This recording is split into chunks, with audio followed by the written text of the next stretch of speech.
범죄한 인간에게 고통을 주신 것은 형벌이 아닙니다.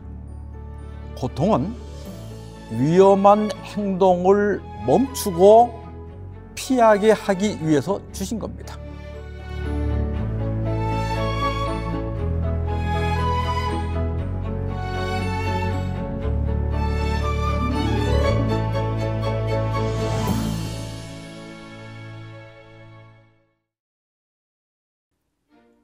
해롤드 쿠슈너는 미국 뉴욕의 젊은 랍비입니다.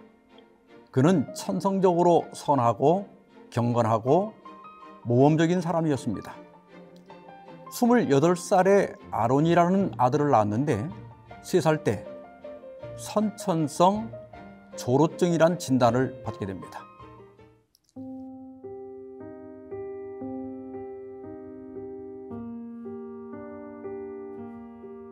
의사는 아론의 키가 90cm 이상 크지 않을 것이고 머리카락이 빠지고 늙은이처럼 보이다가 10대 초반에 사망할 것이라고 말했습니다.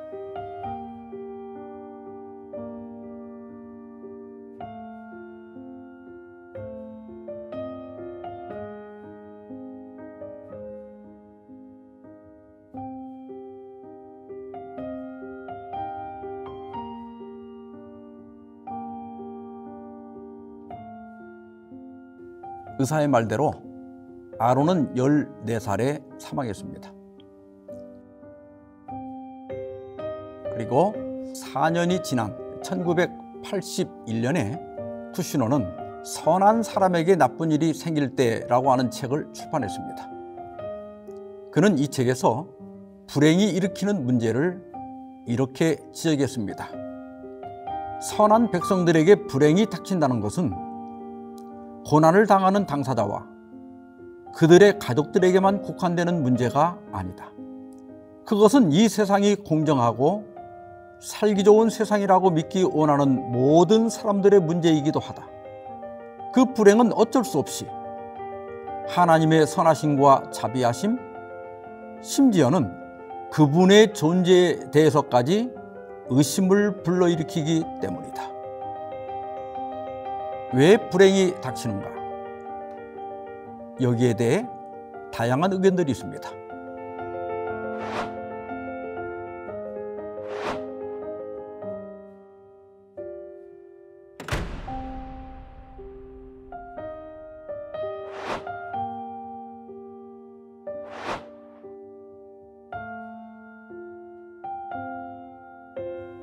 이런 의견들이 맞을 때도 있습니다. 그러나 항상 그렇진 않습니다. 불행과 고통은 언제, 왜 시작되었을까요? 창세기 1장 28절에 보면 하나님께서 사람을 창조하시고 복을 주셨는데 그것은 생육하고 번성하는 것이었습니다. 그런데 아담과 하와가 범죄한 후에 하나님께서는 그 복을 취소하지 않으셨습니다. 대신 창세기 3장 16절에 보면 그 복에 임신의 고통과 출산의 수고를 더하셨습니다.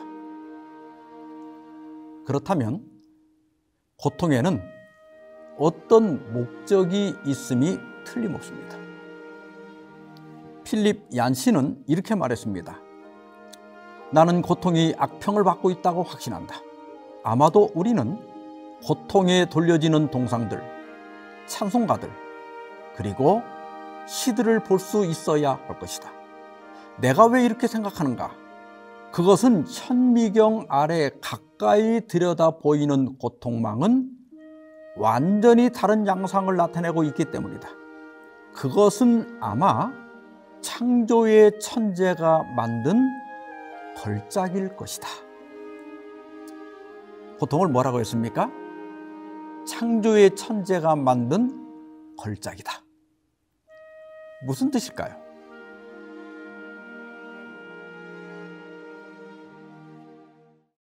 폴 브랜드는 한센병 분야의 선구적인 역할을 한 의사입니다. 보통 한센병에 걸리면 손가락이 문드러지거나 떨어져 나갑니다. 그 당시 의사들은 그것을 당연한 것으로 생각했습니다. 어느 날 브랜드가 창고 문을 열려고 하는데 자물쇠가 녹이 슬어서 아무리 애를 써도 열쇠가 돌아가질 않는 거예요. 그걸 옆에서 보고 있던 10살쯤 되는 아이가 제가 할게요 하더니 열쇠를 돌려서 그 자물쇠를 풀었습니다. 그런데 그 아이 손에서 피가 나는 거예요. 깜짝 놀라서 손을 펴보니까 뼈가 드러날 정도로 살점이 벗겨져 있는데 그 아이는 통증을 전혀 못 느끼는 겁니다. 그 순간 브랜드는 한센병 환자들의 손가락이 문드러지는 원인을 깨닫게 되었습니다. 한센병으로 신경이 손상되어 통증을 못 느끼니까 무리한 힘을 사용하게 되고 지속적인 상처로 손과 발의 말단 혈관과 조직들이 손상되어 결국 문드러지거나 떨어져 나간다는 것을 알게 된 것입니다. 그래서 브랜드는 보청기를 통해서 손이 상할 정도가 되면 경고음이 울리게 했습니다. 그런데 환자들은 힘을 줄이는 대신 시끄러운 소리를 참았습니다. 동작을 멈출 만큼 충분히 불쾌하지 않았기 때문입니다. 불빛으로 실험을 해도 결과는 마찬가지였습니다. 그래서 고통이라는 불쾌감이 있어야 비로소 무리한 행동을 멈춘다는 결론을 얻게 되었습니다. 브랜드 박사는 이렇게 말했습니다. 고통을 만드신 하나님께 감사하라. 나는 그분이 그보다 더 좋은 일을 하실 수 있었다고 생각하지 않는다. 고통은 실로 아름다운 것이다. 그리고 필립 얀시도 이렇게 얘기했습니다. 단어의 정의로 볼 때 고통은 불쾌하다.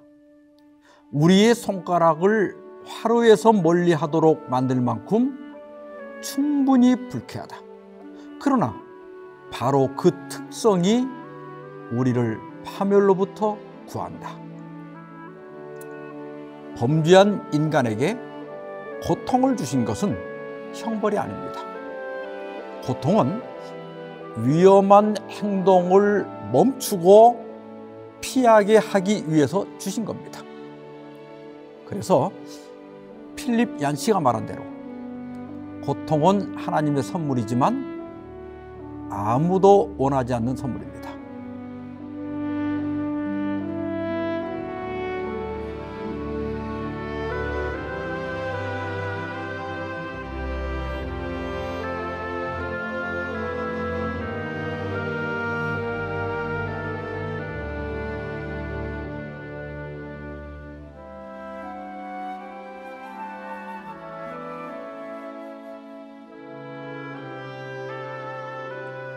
유학에서 삼경 중 하나인 역경에 보면 좋은 쇠는 뜨거운 화로에서 100번을 단련한 후에 나오며 매화는 추운 고통을 겪은 후에 맑은 향기를 발한다고 하였습니다.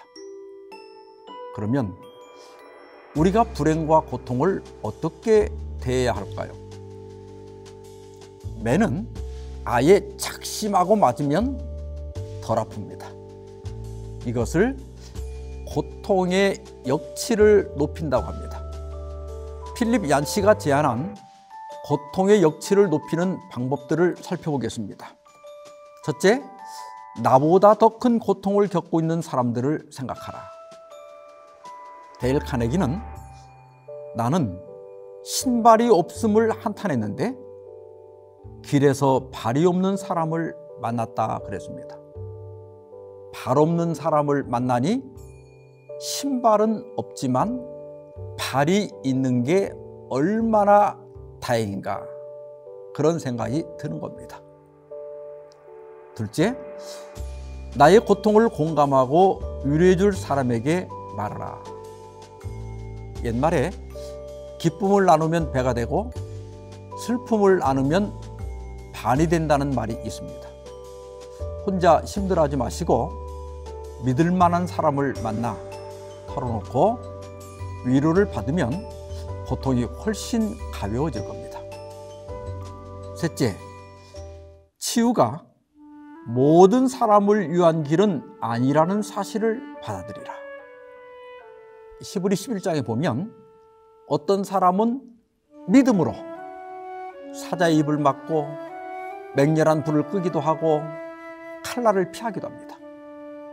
그러나 어떤 사람은 똑같은 믿음으로 투옥되고 돌에 맞고 톱으로 잘리고 광야와 땅굴을 떠돌며 지냅니다. 그러므로 고통이 제거되지 않는 것도 받아들여야 합니다. 그러나 필립 얀시는 만일 치유가 되지 않는다 해도 하나님은 당신을 쓰러지게 내버려 두신 것은 아니다라고 말했습니다. 예수님이 십자가에서 나의 하나님 어찌하여 나를 버리셨나이까 이렇게 부르짖을 때 사실 하나님은 가장 가까이 계셨습니다. 우리가 고통 중에 있을 때 하나님께서 나와 가장 가까이 계신다는 것을 믿으시기 바랍니다. 넷째, 고통이 주는 유익들을 생각하라. 로마서 5장 3절 4절에 우리가 환난 중에도 즐거워하나니 이는 환난은 인내를, 인내는 연단을, 연단은 소망을 이루는 줄 알미로다 그랬습니다. 고통은 절대 고통으로 끝나지 않고 반드시 유익한 열매를 남긴다는 사실입니다.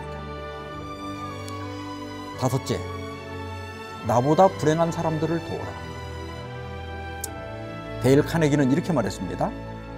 만일 환자들 스스로가 항상 받는 자의 위치가 아니라 남을 도와주며 남에게 줄 수 있는 사람이 된다면 치유가 따를 수도 있다. 고통으로 인한 절망을 극복하기 위한 최고의 방법은 나보다 더 어려운 사람을 돕는 겁니다. 남을 돕는다는 자체가 내가 회복되고 있다는 증거이기 때문입니다. 여섯째, 고통에 대비하는 삶을 살라. 전도서 7장 14절입니다. 형통한 날에는 기뻐하고 곤고한 날에는 되돌아보아라. 이 두 가지를 하나님이 병행하게 하사 사람이 그의 장래일을 능히 헤아려 알지 못하게 하셨느니라. 인생은 날씨와 같습니다. 맑은 날도 있지만 비가 오는 날도 있습니다. 따라서 날씨를 탓할 게 아니라 미리 우산을 준비해 두는 것이 현명한 겁니다. 고통이 없기를 바라지 말고 불행과 고통의 때를 위해 준비하는 것이 지혜입니다.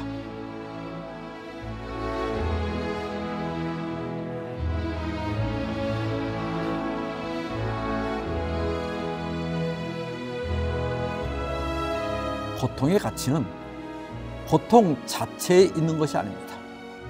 원망 없이 고통을 받아들이는 것이 기독교 신앙을 증명하는 것도 아닙니다. 다른 종교나 철학적 신념을 가진 사람들 중에서도 고통을 아무 불평 없이 받아들인 사람들이 많기 때문입니다. 고통을 당할 때 예수 그리스도에게서 의미를 찾고 예수 그리스도에게서 위로를 기다리고 예수 그리스도를 통하여 소망을 가질 때 비로소 본래 고통을 통하여 우리를 구원하고 교정하고 성장시키려는 하나님의 목적이 이루어지는 것입니다.